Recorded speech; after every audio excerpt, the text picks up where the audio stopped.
Con Gabriel Ventasgal. Gabriel, como saben, es periodista, especialista en terrorismo islámico, experto en Medio Oriente, formado en ciencias políticas y relaciones internacionales en la Universidad Hebrea de Jerusalén. Cubrió para varias agencias de noticias europeas los conflictos, ha venido cubriéndolos, lo sigue haciendo, los conflictos allí en Medio Oriente. ¿Y qué queremos hacer con Gabriel? Que no es que no lo hayamos hecho antes. En alguna ocasión, probablemente hasta en 2 y en tantos años, hayamos conversado sobre este tema, pero es que necesitamos, si me permite, volver hoy al origen, revisar la historia, recordar el origen del conflicto en Medio Oriente. La verdad es que hay que verlo desde varias perspectivas y Gabriel siempre ha tenido la capacidad de verlas todas por separado, pero a la vez todas integradas. Y estamos hablando de aristas históricas, estamos hablando de aristas geográficas o territoriales, estamos hablando, por supuesto, de la arista religiosa y luego con las implicaciones que ello ha tenido con el paso de los años, ¿no? Efectos políticos, efectos geopolíticos, militares también. Así que eso es lo que queremos revisar, el ABC del origen del conflicto con Gabriel Ventasgal. Gabriel, muy buen día, ¿cómo estás?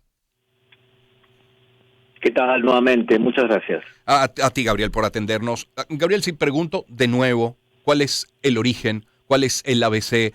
Bien territorial, bien histórico, bien geográfico, bien religioso, o todos ellos juntos del conflicto, porque hoy la verdad es que con mucha ligereza vemos cómo en redes sociales unos y otros colocan mapas que a su juicio y entender justificarían las acciones militares de uno y otro lado. ¿Cuál es el origen de todo esto, Gabriel? Mira, por supuesto que depende a quién le preguntes. Una persona en general, cuando alguien empieza diciendo que esto es un conflicto místico desde los días de Abraham, cuando Abraham tenía 2 esposas, Sara y Agar es la madre de Ismael, eso es, lo voy a decir de manera moderada, una pavada total. Uh-huh. Entonces, a ver, lo que nosotros llamamos pueblo palestino es un pueblo relativamente reciente, que tiene, para mi gusto, derechos históricos y que tiene derecho de Estado propio. ¿Está bien? Pero los árabes, en general, formaban parte del Imperio Otomano. Uh-huh. Y los árabes que quedaron bajo el mandato británico, que los británicos llamaron mandato británico sobre Palestina, que es una cantidad de clanes, ellos son lo que hoy conocemos como pueblo palestino. O sea que la idea de Estado-nación en el mundo árabe es después de la Primera Guerra Mundial, no es antes. La idea de Estado-nación, como Venezuela y demás, es mucho anterior, es anterior a todo lo que estamos hablando. Entonces, el Medio Oriente, más que nada, se crearon los países. Primero vinieron las potencias, fijaron límites artificiales y salvo pueblos muy antiguos, como los iraquíes, los persas o los egipcios, todos los demás, de hecho, son pueblos creados por los imperios.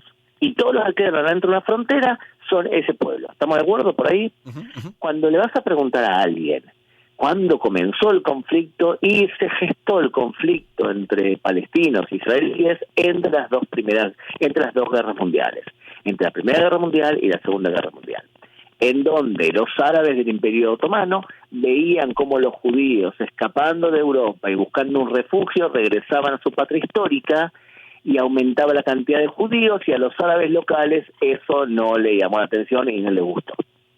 Entonces, esa es la fecha. Ahora, cuando tú te preguntas por qué hay un conflicto ahora, también depende de a quién le preguntes. A alguien que se formó en América Latina, los educan a los académicos, a muchos periodistas, que los conflictos son por tierras.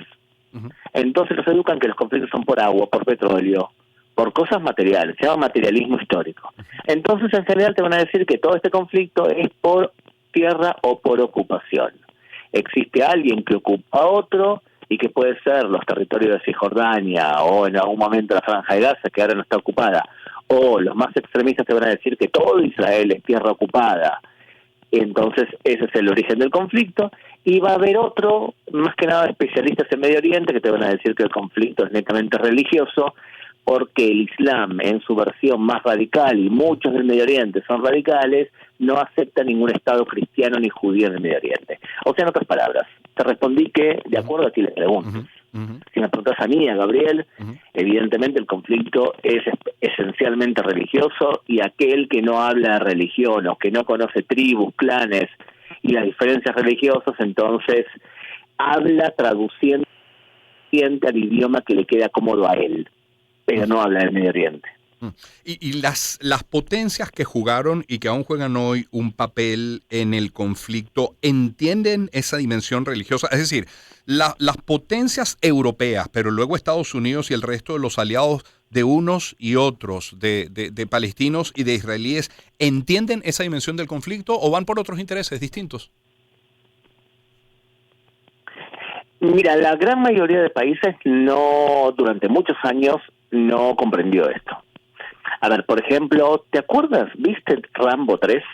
Sí, claro. Puede ser que parte de la audiencia no la vio, pero Rambo 3, Ujú, Rambo peleaba a favor de unos pobres campesinos durante los años 80 que luchaban contra los rusos, que eran los malos malísimos. ujú.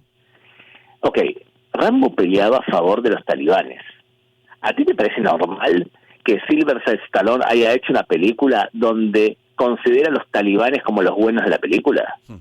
O sea, te demuestra claramente que había una falta de entendimiento que era el radicalismo islámico, porque tiene dos fases el radicalismo islámico. Primero, hacer da'wah, acción social, levantar mezquitas, escuelas, llegar a comprar corazones, y cuando se sienten muy seguros, según las estadísticas, cuando son más del 10% de la población, pasan a fase violenta, que es lo que vemos en Europa. Entonces muchos no entienden la dimensión religiosa. Ahora, tú puedes abrir una mezquita en Caracas que sea muy moderada y que no va a llegar a la fase violenta. Por ejemplo, si tenés una mezquita de la Ahmadiyya, que es una minoría musulmana que considera que todas las enseñanzas radicales deben ser anuladas, y bueno, por supuesto que ahí vas a ver paz y amor y vas a ver a cristianos y judíos rezando juntos. Sí. Pero si tienes una mezquita financiada por Qatar, y bueno, probablemente veas que de ahí surgen radicales fuertes que hoy, por ejemplo, atentan en Europa o que atentaron en Estados Unidos. Occidente es bastante inocente a la hora de observar lo que ocurre con respecto a las religiones y sus extremizaciones. Fíjate que Qatar es el que financia a Hamas, le da 20 a 25 millones de dólares por mes, y nosotros en Occidente le regalamos a Qatar organizar un mundial. O sea, Qatar financia el terrorismo y nosotros lo felicitamos dándole un mundial. Mm.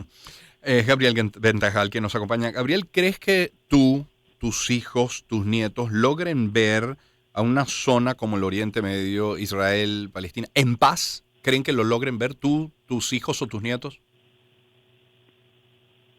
Sí, totalmente, Román, totalmente. Sí, quizás no yo, pero mis nietos sí, seguro. Y te voy a explicar por qué. El radicalismo islámico es un fenómeno que nace y se desarrolla desde la Primera Guerra Mundial. Y tuvo su auge en los años 70, 80, 90, y ahora, después de ISIS, va en picada. Entonces va para abajo. Yo creo que igual que el cristianismo tuvo una época muy radical, porque una persona cristiana que nos está escuchando no se identifica con lo que hicieron los cristianos durante las cruzadas o en la conquista de América. ¿Estamos de acuerdo? Hubo una reforma muy fuerte, y ahora vemos que ningún cristiano he visto yo últimamente asesinando a musulmanes en nombre de la cruz. Ujú, Sin embargo, las cruzadas lo hicieron. ujú. Entonces, las religiones pueden moderarse, y va hacia la moderación. Por otro lado, te digo, como parte o como ciudadano de este país, de Israel, Sí. para sobrevivir en el Medio Oriente tú tienes que ser una potencia militar, una potencia económica, una potencia política y una potencia moral. Y cuando consigues esas cuatro potencialidades, se te acercan tus vecinos y firman acuerdo de paz contigo, como ocurre o ocurrirá dentro de poco Sí, con Arabia Saudita. sí. Por lo tanto, yo veo que hay una aceptación general hacia la convivencia musulmana, pero hay que hacer dos cosas. Uno, los demócratas tenemos que ser más fuertes y más morales, y los agresores, en este caso el radicalismo islámico, tiene que hacer una reforma interna. ¿Y ves posible lo segundo? ¿Ves una moderación de los radicales? Sí, yo creo que Sí, sí. Yo creo que sí, porque hay muchos musulmanes que son hombres de bien que dicen, yo no me quiero identificar con Hamas, ah, claro, ni con el Qaeda, claro. ni con ISIS. Entonces, conozco muchos que, por ejemplo, se transforman en musulmanes, pero en la vertiente Ahmadi, por Ujú, ejemplo, ujú. o que son sunitas más moderados. Lo que pasa es que la influencia de países muy radicales, con dinero para levantar centros comunitarios y demás, como es el caso de Irán, y transforma, por ejemplo, en América Latina a la penetración de esta doctrina, son más radicales que el promedio, porque hay un país radical detrás que es Irán. Entonces, si te levantan una mezquita en el medio de Caracas, financiada por Irán, con un montón de chiitas deambulando por el continente, y bueno, vas a tener manifestaciones radicales a la corta o a la larga. Pero en general, de los 1.600 millones de musulmanes, yo creo que la tendencia es un replanteamiento de cómo puede ser que tanta gente que se educa en nuestras escuelas termina haciendo atentados terroristas, porque yo creo que no es bonito que a ti te vean y digan, ¿de qué religión eres? Y tú respondas musulmán y te miren como potencialmente alguien que pueda hacerle daño a otra persona. Ninguna religión quiere eso para ellos. Claro. Gabriel, muchísimas gracias por siempre tu aproximación, por acercarnos a entender un poco más esta realidad que nos es tan ajena en muchos casos y que bueno, desde esta perspectiva tan pedagógica tuya logramos descubrir, entender. Un fuerte abrazo, ¿eh? Román, si me permites una cosa. Por favor. Yo cada tanto escucho tus programas de radio. Sí. Pocos periodistas intelectualmente yo he visto tan sanos como eres tú. En serio te digo, así de que cada vez que tu producción o alguien me llama, si es Román, entonces tengo la obligación moral de estar con una persona que informa también. Un abrazo, querido. Gabriel, un abrazo. Muchísimas gracias por este último comentario. Gabriel Ventas es periodista, especialista en terrorismo islámico, experto en Medio Oriente. Se formó en Ciencias Políticas y Relaciones Internacionales en la Universidad Hebrea de Jerusalén. Cubrió para varias agencias de noticias europeas los conflictos en Medio Oriente. Lo ha hecho y lo sigue haciendo. Son las 7:49 de la mañana. Permítame